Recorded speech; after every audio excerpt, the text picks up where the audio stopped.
Start.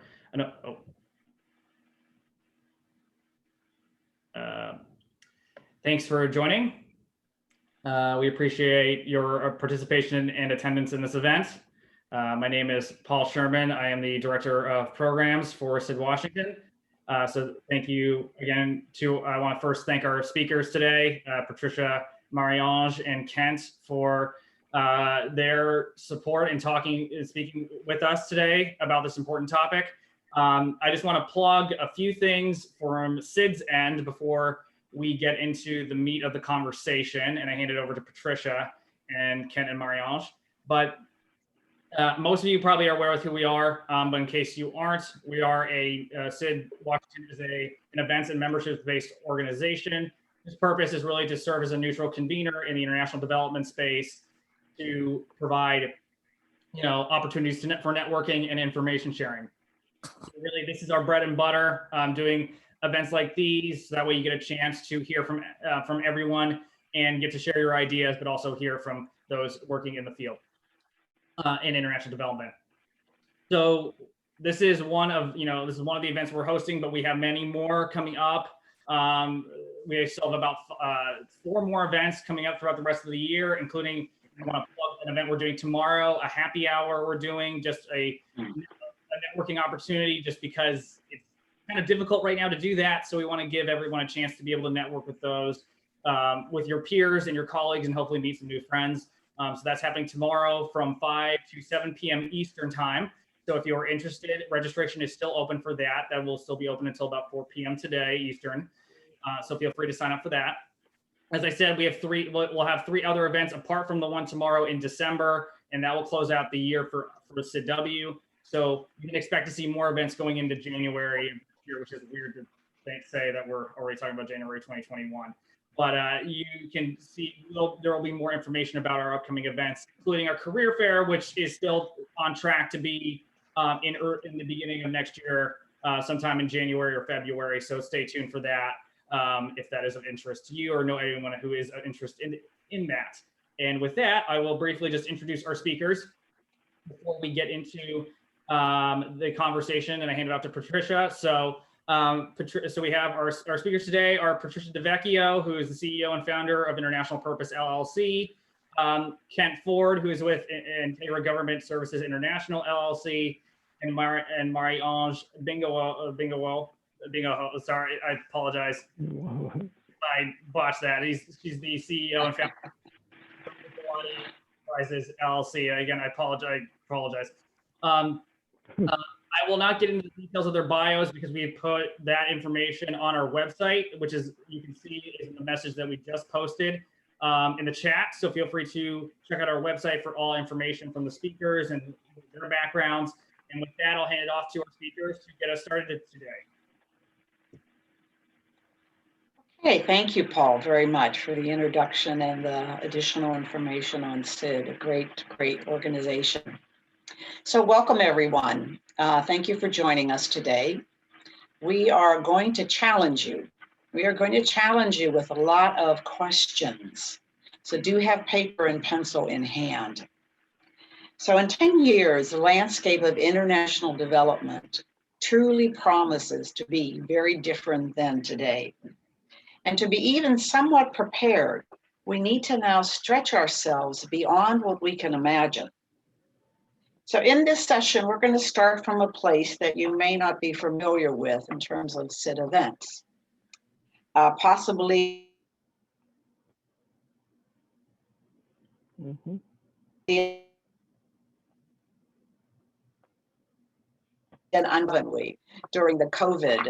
the pandemic.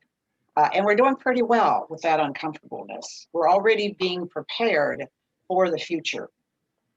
So what we'd like to do is start from a place of mindfulness. I call this having a mindfulness minute.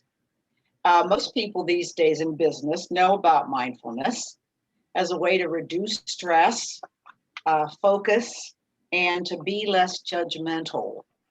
And we truly do need to focus these days. So I'm going to ask you to take a deep breath, stop for a minute and do that. And bring your whole self really into this session today. You want to be as present as you can, hopefully with cell phones to the side. We need to be fully present to really give of our best self in the next hour and be able to come up with, by the end of the session, come up with a future or futures that can engage us. So nothing less than our whole self, our mind, our body, and our spirit is needed to envision this new future for international development. Mindfulness is also a reminder to not be judgmental. Not be judgmental of our answers, our questions that we are going to pose. And I'd like you to also put a judgment aside and conjure up your wisdom. Because to solve the complex problems of today and tomorrow, we need nothing less than our wisdom. I believe we're all very wise, but we shy away from speaking from our wisdom, from our truth, in our day-to-day problem solving. This backdrop is necessary to have the changes that we're going to be facing and that we're currently facing. So if we could go to the next slide, I'd like to read a quote that is also going to be on the screen in a minute from Fareed Zakaria. He is an Indian American journalist, political scientist, and author. What he says is about the changes that we're currently going through, and I'm just going to read this. These changes could be a monumental blip or the start of something new. We could continue with business as usual and risk cascading crises from climate change and new pandemics. Or we could get serious about a more sustainable strategy for growth. We could view these challenges, which cross all borders, as a spur to global cooperation and action. We have many futures in front of us. So I think he's speaking directly to our industry with that quote. So you've all come here to learn about, talk about, explore, shaping the future of international development, and then also the part you can play. We want to act on Peter Drucker's quote. He's a founder of modern management, which says, the best way to create the future is to predict it. Or the best way to predict the future is to create it. Add that backwards. To do this, we're going to follow the premise of creating the future from the future, 10 years actually. So we're going to be offering up many questions for you to answer. And in thinking about the questions, you want to remember that questions are more powerful than answers, and that questions call us to our own freedom. So in just voicing the question, it conjures up the new. So I'd like to throw out the first question, and that's going to be on slide right, number 3. Thank you. You might want to write this down.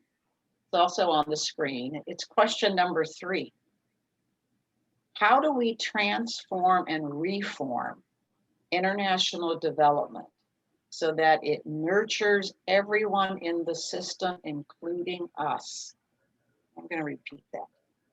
How do we transform and reform international development so that it nurtures everyone in the system, including us? Give that some thought. Write down your answers. I'm going to now pass the baton on to our 2 other facilitators, Marie-Ange and Kent. They'll spend a few minutes talking about their perspective and their lens on international development. So Marie-Ange, you want to take over the lead? Absolutely. Thank you very much, Patricia. And thank you all for coming on this journey with us. When I think about shaping the future of international development, the first thing that comes to mind is the idea of slowing down in order to go faster.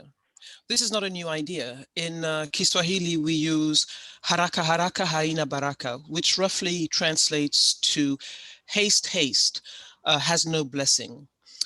Caesar Augustus, no matter what you may think of him, would use the Latin phrase festina lente. This translates to make haste slowly. And you find similar sayings in most ancient and current cultures. I would like to use two stories to illustrate this point. They both center around one of our favorite topics in development, latrines. At the beginning of my career, I was based in West Africa, and one of the first conversations I had in my new job was about a project that one of my colleagues had implemented in Mali, and what he felt was an abject failure due to the community our organization had set out to help. He had conducted a needs analysis in a remote community and made the decision to install latrines as part of a move to improve sanitary conditions. The organization paid community members to dig the latrines. However, a visit 6 months later highlighted the unfortunate fact that the latrines were not being used by the community. Further discussion with my colleagues surfaced 2 points. One, the community had had no say in the project and thus no buy-in. And two, they most probably experienced this activity as a foreigner wanting to pay the community to dig holes.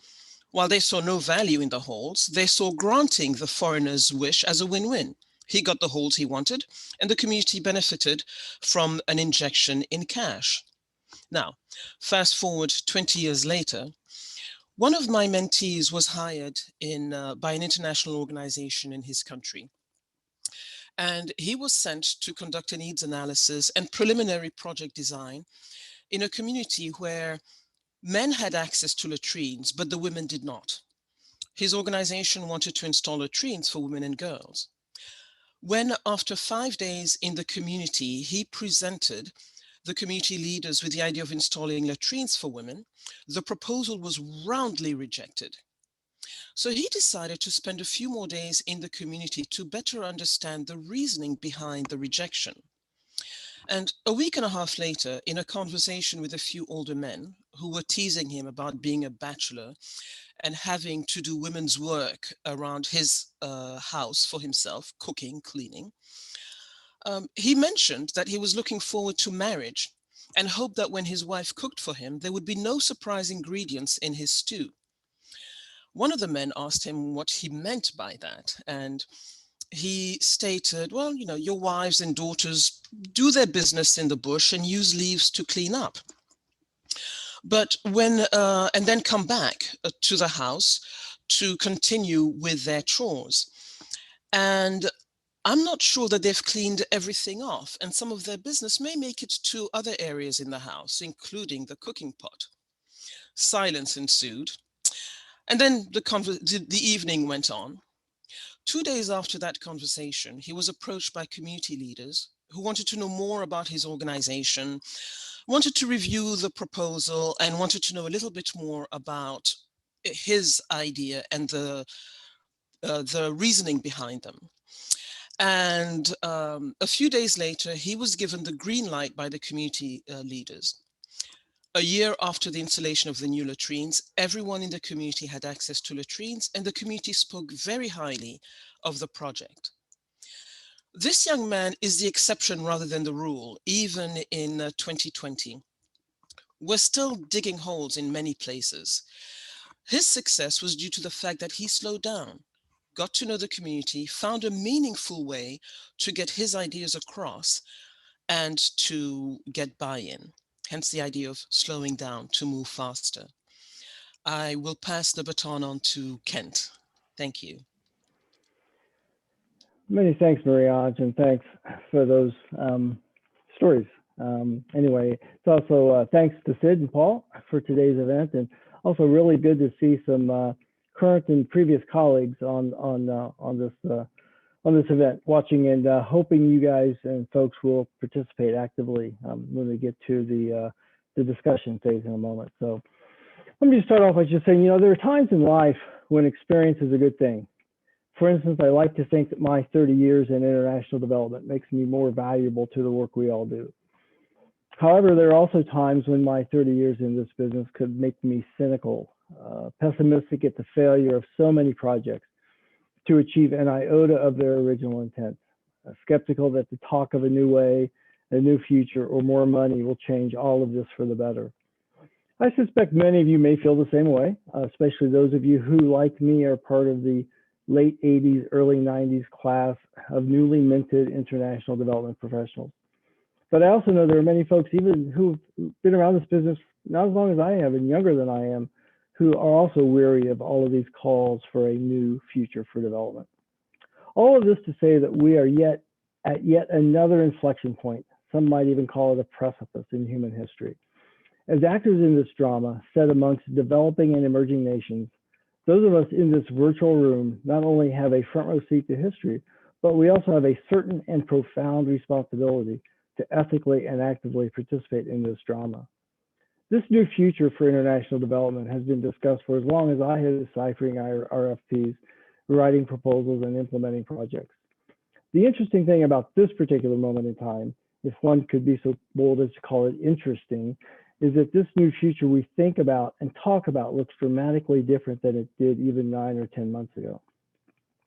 So in preparing for this discussion, I went back to look at what some people were suggesting future trends in development look like in that era long, long ago, late 2019 and early 2020. And it really does seem like a long time ago, doesn't it? In one instance, the Center for Global Development held an online discussion that took a deeper look at these trends in development. In that discussion, several major trends and forces shaping our work in the future were discussed.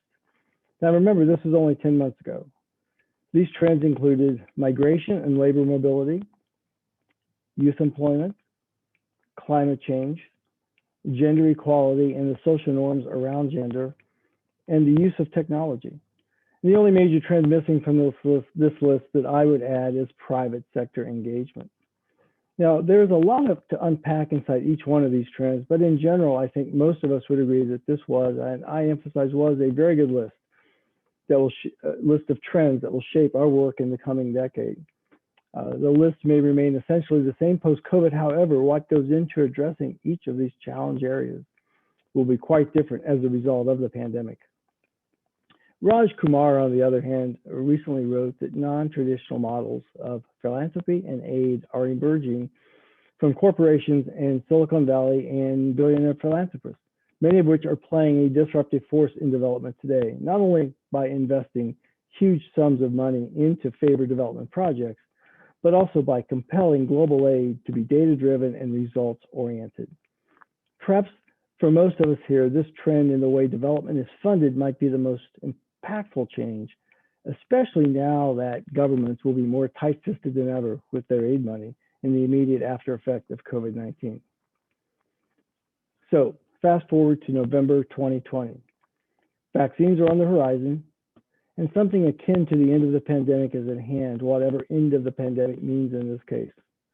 So where do we stand? Well, that's a good question. And frankly, I guess it's why why it's one of the many questions that bring us here today and will keep bringing us together in the months to come. So let me leave you with this. We all need to think about which of the new ways of thinking and being we are willing to pursue. How much we will need to change long-held beliefs that we ourselves do not let go of, or need to let go of.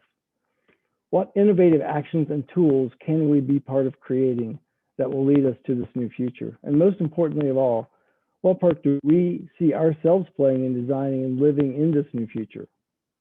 All right, keep going and discuss. Patricia, I'll pass it on to you.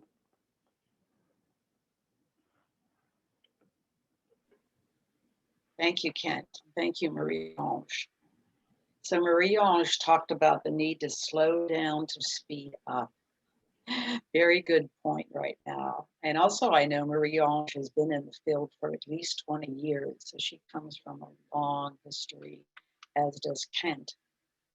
So Kent spoke about some trends, spoke about the fact that we are at a precipice, which we are, of change. and that we are the ones that need to change. Change starts with us, individually and organizationally. He also started to reference the questions that we're going to be asking you. So before we jump to the questions, what I would like to do is really take a look at who's here. So Michaela, if you can take down the slides for a minute. So if we can get a view of who's here, and would love to see you, not just a blank screen and not just a name or a photo. Like to see who's joining us. Thank you very much. Great to see you. Glad you're all here. So this is now your turn. This is your turn to contemplate these questions and to speak about them, to speak your voice. We're going to give you time to really speak your voice without judgment, right? Without criticism. And we're excited to hear your response to our questions.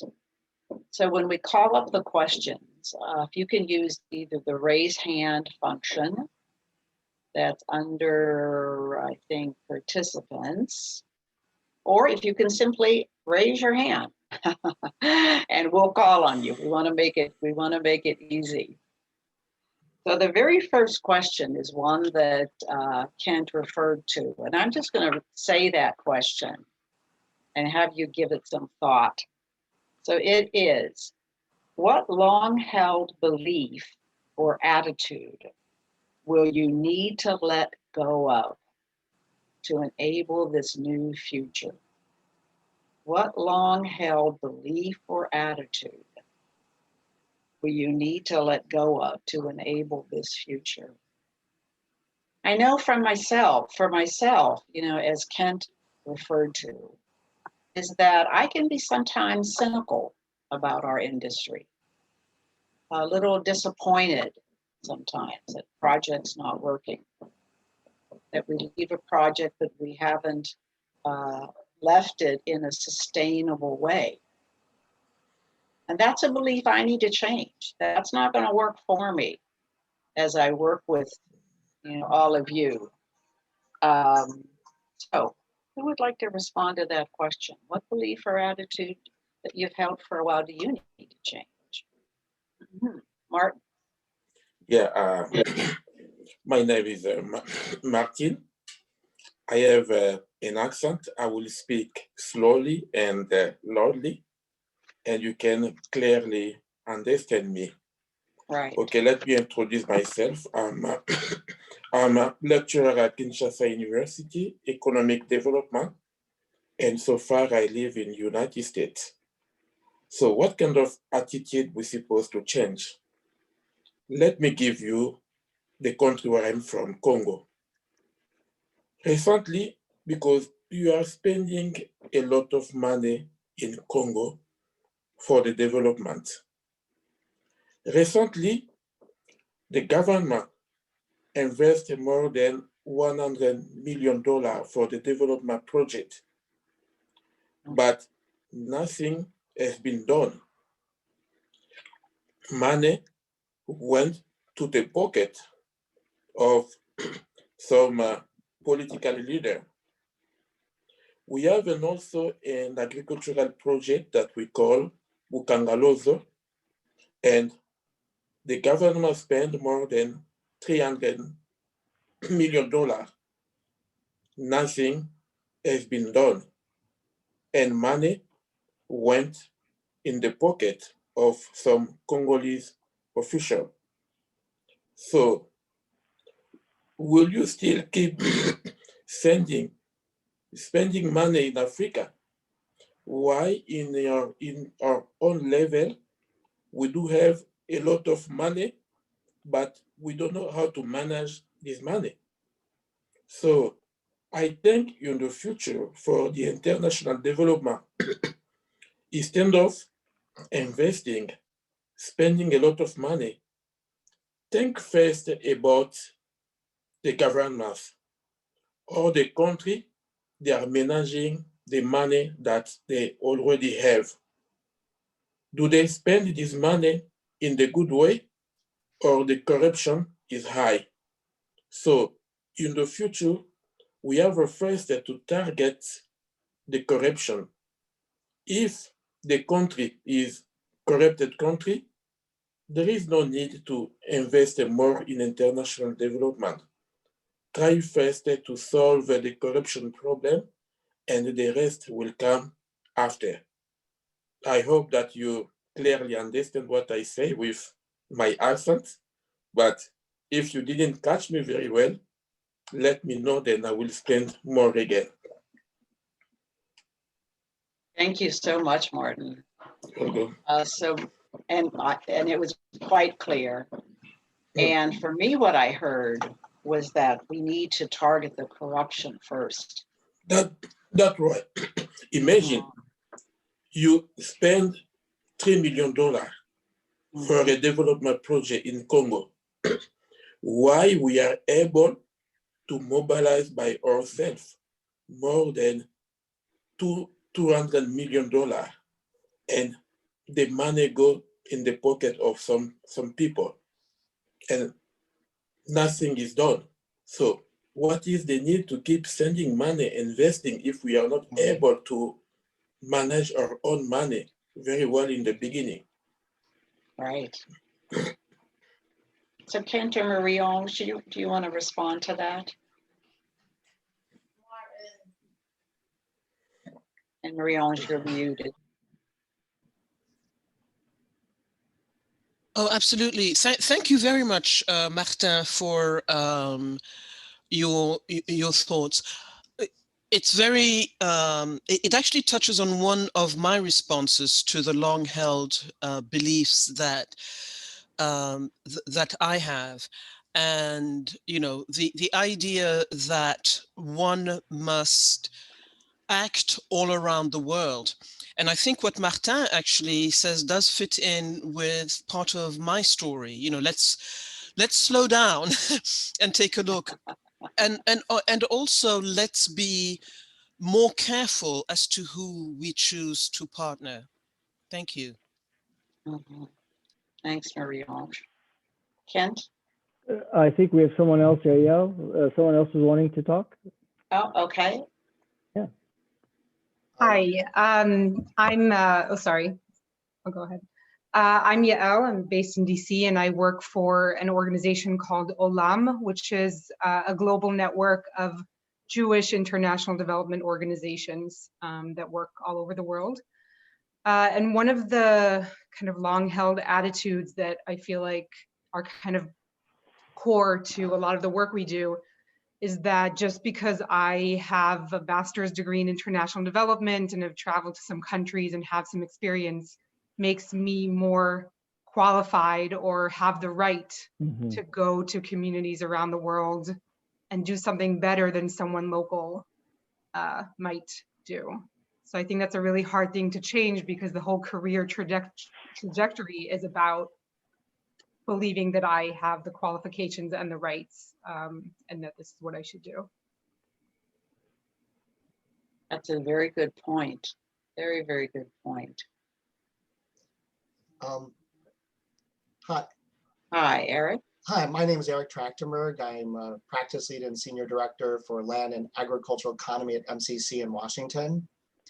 I'm going to say something provocative. We have to be more tolerant of failure. And we have to embrace failure. We have to learn failure. Because if we fail to embrace failure, we basically err on the side of being too conservative and turning away innovation. Because when an idea is new, by nature, it is inherently more risky. And so when we're playing with taxpayer dollars, when we're spending taxpayer dollars, what happens is that sometimes we get ossified. It's like, what if we do badly and the evaluators come and beat us up? So what we need to do is we need to almost take a venture capitalist point of view, where hopefully the value of our hits are greater than the shame of our failures.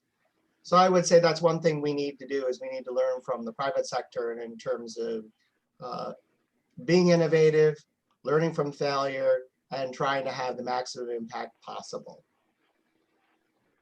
I just want to say something. I agree, Eric. Great point. And, you know, I recently spent a number of years working on two DFID projects in Africa, market systems programs, in which we developed pilots. We had ideas and we would develop pilot projects with the very idea that we knew at least half of them were going to fail. But we still put the money into these pilots, got creative, did some really interesting things. Yep, some of them failed, but some of them did succeed. And I fully agree with you. And I think we can take that sort of that venture capitalist approach where we're going to have to accept failure and we're going to have to accept the fact that, you know, we really have to be innovative. And the way to be innovative is to put out ideas and pilot programs. Some will work, some will not work. So it's a great point. Very important point too.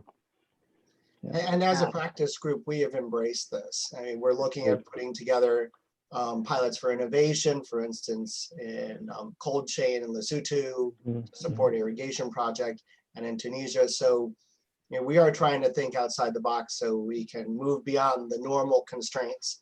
I mean, obviously we're a government agency and we have to remain consistent with all the rules such as federal acquisition regulations, but within those strictures, we're trying to do what we can to make a bigger difference as soon as possible. Oh, wonderful. Thanks, Eric. Good to know that MCC is doing that. I'm looking at the hands up area, and there is a person, Roman. Did you have a question? I do. Well, it's more of a comment, Patricia. Thank you. And, you know, Kent and I go back quite a bit. And so he understands I also have a private sector development background and appreciate what Eric said about experimenting, or at least piloting. But I guess my concern, and so I'm very much for that, but at the same time, I'm always thinking, is it fair that we're using developing countries as laboratories for our experiments? You know, so it's cool that we're doing this, but, you know, if it doesn't work, you know, we tried, we piloted, let's move on. I mean, is that fair at the end of the day? Are we really doing what we set out to do initially? That's very, very thought-provoking. Yeah, that's a good point. Yeah, so the answer is, I think that we have to in some ways, but I don't think it's just an all or nothing. I think that when you do pilots, for instance, the work that I was doing in the market systems program, market systems development programs, we would, we held did a number of pilot programs in a larger program. So we were pilot activities in a larger program. So some of them did fail, but a lot of them succeeded. And in the end, both projects succeeded.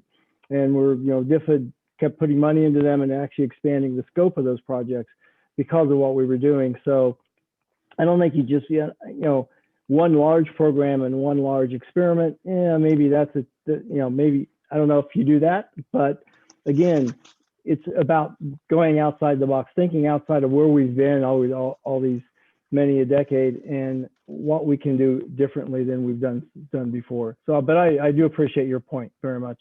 I think Phil was wanting to make a comment also, Phil Reynolds. Thanks a million. My career was I've retired a number of years ago, but I was with UNDP, UN Development Program, and about half my time of 35 years in developing countries. And what I wanted to say is when I started my career with UNDP, which was way back in 1966, UNDP was a trusted partner of both developed and developing countries. And we had tremendous amount of unrestricted funding.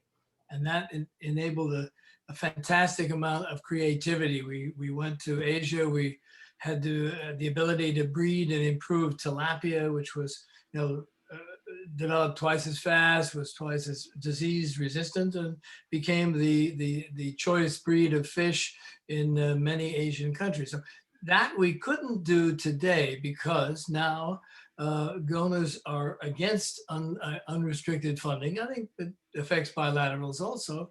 And you have some Swedish donor who wants to assist left-handed women in, you know, peeling carrots. You know, they have a very narrow focus in their thing, and that's stomping down creativity. How do we get? That's another question. How do we get more of that unrestricted funding to release the creativity of our development practitioners? Thanks. That's great, Phil. Marie-Ange, Kent, do you have a response to that? I actually wanted to address absolutely, Phil. I love the idea of creativity, and I think to tie that back to what Yael, Roman, and Kent mentioned, the idea of piloting, new ideas. I think we should stretch ourselves also, and to also pilot local ideas, which may be beyond our imagination and our understanding, but just to trust that some local ideas, however far-fetched they may seem to our very Western point of view, may be worthwhile testing. Good point. Good point. Yes, Martin, you want to respond to that? Okay. About the local idea, that is a good idea, because I was involved in a lot of projects when I was in Africa, Congo. So what can we supposed to do is to target some people in some specific area, village, for instance, and ask them, what do you want? Do you want that we do for you? They know better what they need, and ask them how to make sure that what we're gonna do for you will succeed. Suggest has some mechanism and control to make sure that everything will be in the good way. So it should be like a feedback between partner and those people, mutual involvement to succeed. Because those people, know what they need. It's not as in the level of Washington that we're supposed to do, to say, okay, we're gonna go to Africa and we're gonna invest in this project and this project. No, ask them first what do they need, and ask them to be more involved in the process. Right. And I know Marie-Ange feels very strongly about that. Yeah. Yeah, so go go ahead, ahead. Kent, Is there and someone then else? Matthew. No, Matthew, please, Matthew. Sorry about that. I've been mostly listening here. On this last thread, I just wanted to comment, and Marie-Ange, I really appreciate that, and Martin, your comments as well.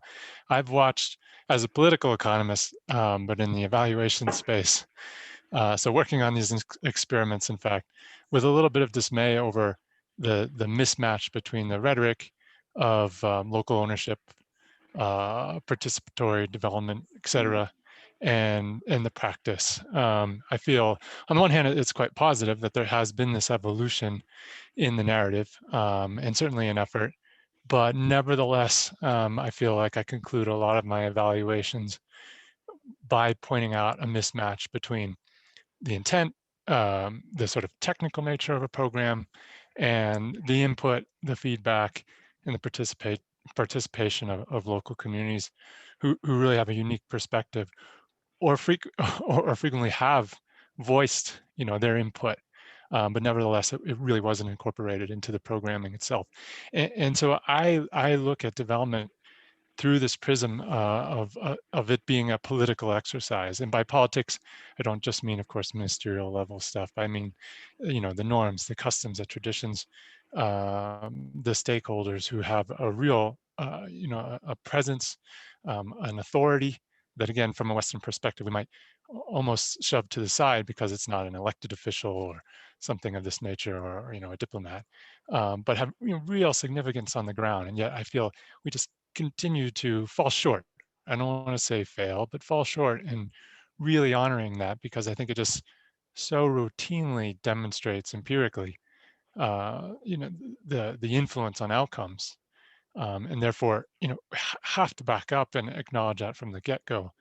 But I don't see that enough. I'd be happy for someone to jump in and say, no, you're wrong. But that's been my experience. Thanks very much. Right. Yes, thank you, Matthew. And Kent, you had started to say something. I was actually going to read a couple of the comments in the chat, which are reflective of what people were saying as folks had to leave. Oh, wonderful. I believe RF may have been also trying to say something. RF, did you want to say something? I know that when Matthew was chiming in, I think you were raising your hand, maybe not. Okay, yeah, so a couple of things, a couple of folks who had to leave. Alex Dunlap, who is a good friend from years back with me. I've known him for a while. He had to leave, but he said, good point. We must start from a position of humility.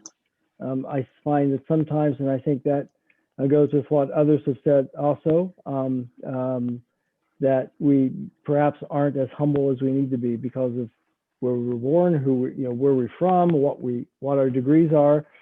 And also Betsy Nolan makes a good point. She said that she really wants to see more development of young and underrepresented leaders.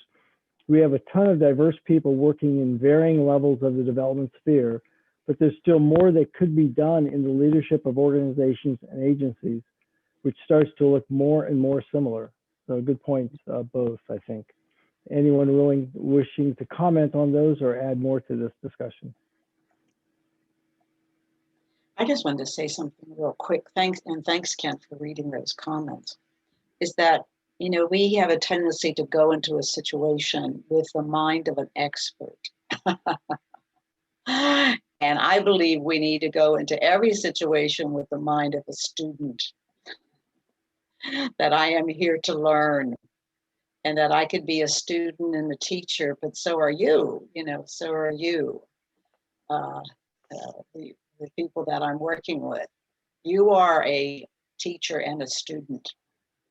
So I am here to learn. That learning from each other model, I think, is essential in the future.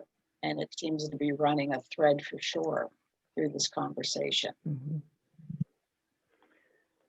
Also, I see a comment in the chat box from another old friend of mine, Paul Gannett. Paul, I didn't know if you wanted, I see you've turned off the video. I didn't know if you wanted to say anything. Hey, Paul, good to see you. I wanted to know if you wanted to verbalize this. It was in response to the go slow to go fast, or go slow to go far. And yes, not only in Kiswahili, but also in Wolof. I feel that if we're projecting forward 5 years, 10 years, I feel that we need to increasingly do a pivot and emphasize local. I think Eric and several MCC comments about local ownership. The circumstances will be harsher in the coming 10 years because of what the pandemic damage has been economically and health-wise and infrastructure, and to the donor countries, funding will be constrained. But by being local and going slow and having a couple of programs that experiment with a sort of rolling design, you allow more local context. You allow more local ideas, and you get a more serious engagement with whatever forces are there. I think it was Martin talking about Congo also. We have to, and it reflects the other comment someone made about we have to approach this with humility. We can't come in as experts and suggest, here's the solution, here's the project. We're going to do this project. That's ignoring all the local insight, and it's ignoring all the local energies and strengths that are there to engage in the program, the way it will be more successful in future. I guess that's what I was tying a couple of things together. Thank you. Thank you, Great, Paul. thanks, Paul. Thanks, Paul. Yeah, very good point. It ties in a lot of what we're talking about right now. And to be aware that it is going to get harder. I mean, it's. I know Kent speaks to that often. You want to say a few words, Kent, about how you see the next 10 years? Well, I think, I've given up the prediction business, so I can't really, not really predicting it. And as of, after looking at the last several years and even this year, I don't know. I do know that we have a lot of work ahead of us, and I said, we all perhaps were a bit optimistic going into 2020 that some of the trends are improving. Poverty was being reduced and has been reduced dramatically over the last 20 years, and we have made some great progress. And then we just slammed into this brick wall, as going 100 miles per hour, and the pieces are still being scattered about. So we still have to pick up those pieces. So I don't know if I can predict it, but I do know that the points about humility, the points about bringing local professionals and stakeholders into it. I'll use my example. I've been working on a program for the Middle East Bureau the last year and helping them to operationalize the private sector engagement policy that USAID issued about 2 years ago. And I've been leading these monthly webinars for the Bureau and the missions in the Middle East, North Africa region. And I've been engaging with a number of local domestic entrepreneurs in many of these countries over the last several months. And these are some of the most amazing, remarkable people who are, just when given a little bit of yarn, create this huge, amazing activity. And so I not program, but companies, and just some of these companies, they're expanding into other countries now. And talking with a entrepreneur, a woman who started an online health and wellness company in Lebanon a couple of years ago, is now expanding into the UAE. Another woman who started a pharmaceutical pickup delivery business in Egypt is now looking at expanding beyond that country. So, you go in, it humbles me to no end to work with these people, talk with these folks. And so I think that really is one of the keys to whatever we're doing in the next 10 years, whatever that looks like. Really engage the local professionals, the local stakeholders, and you got to, to Martin's point, you got to make sure you get the right folks. There is always the tendency that there are some challenges out there in places where rule of law isn't quite as strong as we would like it to be, or that it needs to be. But nonetheless, when you work with the folks, you get to know them, get right down into the, grassroots of the work you're doing. We can work with some amazing people, and they are the ones who are going to have to take the lead. Right. I'm going to actually reference oh, go ahead, Marie-Ange. Oh, no, I wanted to read a note from Alexander Adel. Yes. To create local ownership, and it definitely ties right back into what Martin and Kent and various other people have said. To create local ownership, we need to focus on redefining the term development, as the perspective is quite different globally. So development in terms of the donor is typically very different from what the recipient of the programming envisions. And I think that's a key point that we need to remind ourselves. Mm-hmm. Yep. And she does go on to say, I don't know if you read this part, Marie-Ange, we need to focus on creating a common agenda through better tools of listening and gaining greater understanding.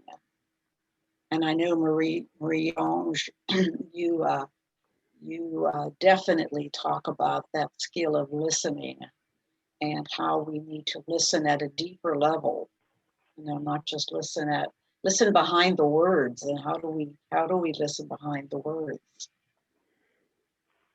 Absolutely. I think Martin had wanted to respond to a comment. Yeah, a comment. Getting involved with the local people is a good, but how to be sure that those local people will be honest, will be able to manage money very well. That is the key problem, especially where I'm from in Congo. You can hide the local people, That is a good because they know very well the reality, but sometimes the money that they will receive, instead of investing the money for the project, they will use the money for themselves. How to make sure that they will be able to manage the money very well. That is one of the key points. Mhm. Thanks, Martin. There's another question I'm going to throw out that we came up sort of after the fact. And since we have just a little bit of time, I'd love to get some responses. And that is, what part would you specifically see yourself playing in designing this new future? So what part would you specifically see yourself playing in designing this new future? Personally, you know, I'd love to hold these forums with many people, varied people here in DC and in our the countries we work in. Anyone else? What part would you like to play? Martin? Martin? What can I do? How can I play is to be able to tell the local people, you know what you need. Try to be able to write your project, to explain what you need, and try to be able to find the good partner. We can allow you to get enough fund to do what you're supposed to do for your developments. Yeah. Thank you. So anyone else? What part can you play? What beliefs and attitudes do you need to change? Because it is about us. You know, there's certain things we can change and certain things we can't change. We could always change ourselves. So what do you need to change? What part can you play? I see that Eric has his hand up.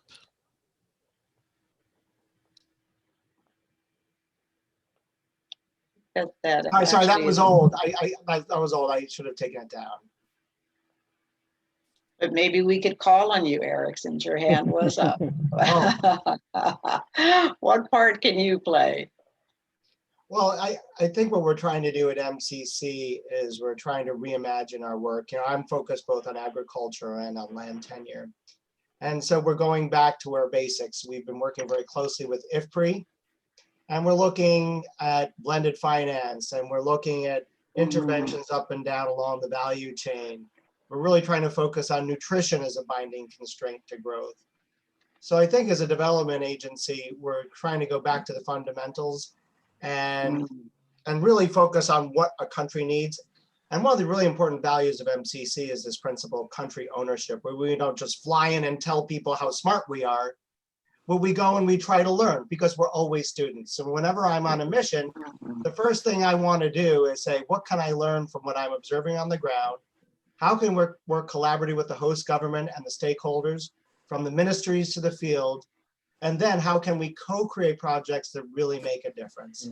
So that is really at the heart of how we try to do things at MCC. And hopefully it'll lead to more innovative, sustainable, and impactful projects in the future. Yeah, that's great, Eric. Thanks.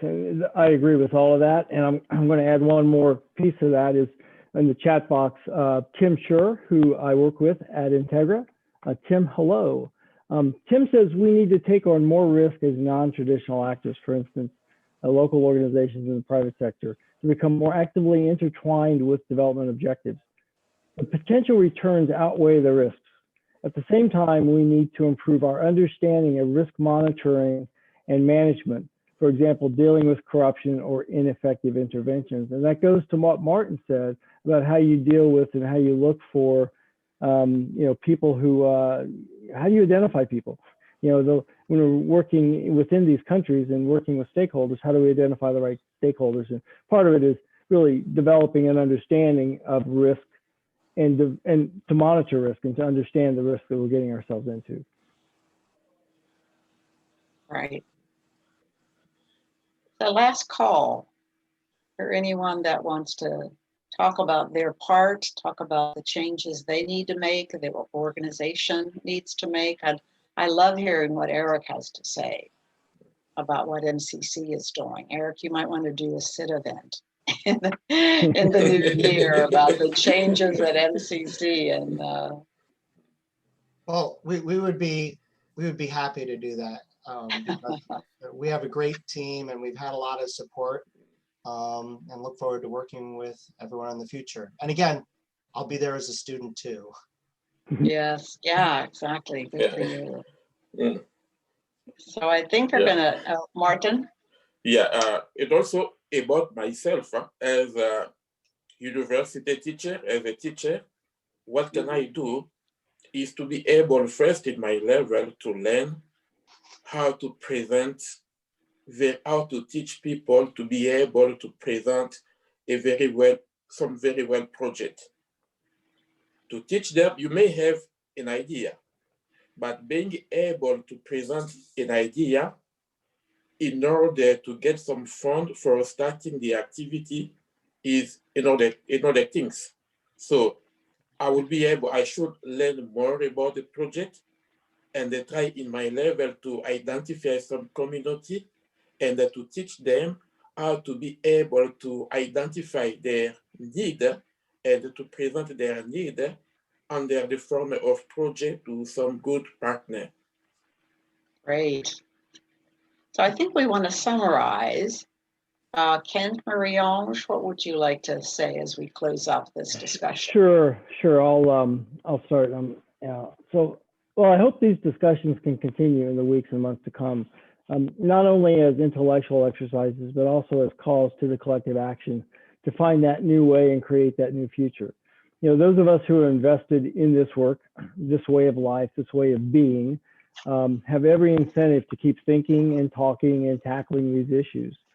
You know, I've been thinking about what part that I will play as I navigate toward the future. And I know that I'm personally going to convene folks together. I'm going to encourage, I'm going to mentor, and I'm going to actively participate with every ounce of my being, because I so believe in the mission that we are all a part of. And I know that this mission now is more important than ever, but we also have to be humble, as Alex said earlier. We have to take this with an ounce of humility. So I hope that all of you will do the same.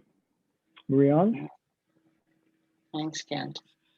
Thank you very much. I actually had a very strong idea of what I was going to do post this event, but I really love the challenge that's been posed, especially in terms of taking risks. It was not part of my list. So I would like to thank everybody who, this has been a fantastic conversation. And most definitely, the idea of continuing these conversations, and absolutely, Alexander, the idea of finding a common language that we can use both amongst ourselves here, but also with people that we work with in various countries. Thank you. Thanks, Marie-Ange. So I want to thank all of you for being a part of this discussion. And actually, we have someone that's raising their hand. So let's do a quick, Paul, did you want to say something?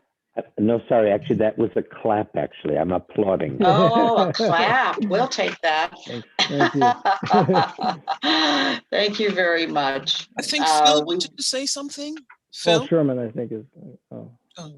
Yeah, let me just say something that we can all do. We're all American citizens. We're interested in international development. We have a Congress that sometimes supports international development, sometimes doesn't. Light a fire under their backsides and get them to put money into the Millennial Challenge Corporation, to USAID, to the UN organizations, WHO. Let's force our government to engage. We are citizens and we should use that citizenship. Thanks. Great, thank very you. Good. Good. Thank you, Paul. Very, very true. I think I always talk about the 3 H's: being more human, humane, and humble. And that certainly seemed to come up in our discussion. So we hope to talk to all of you again. Please give us feedback. We had some great responses in the chat room. There is an evaluation to fill out. Yep, it's on the screen now.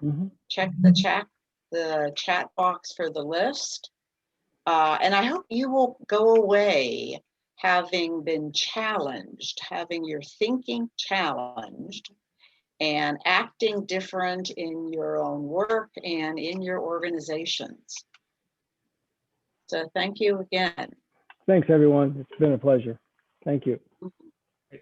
Thank you very much. Great, thanks everybody. And just one last thought, one last word from Sid. As Patricia alluded to, we posted a link to a survey in the chat box. If we would, as we move forward, we do really appreciate your feedback. It does help us create our future events. So if we would greatly appreciate if you fill out the survey.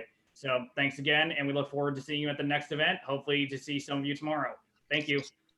Thank you. Thank you, Paul. Bye. Bye-bye. Thank you. Thank you all. In touch, yeah.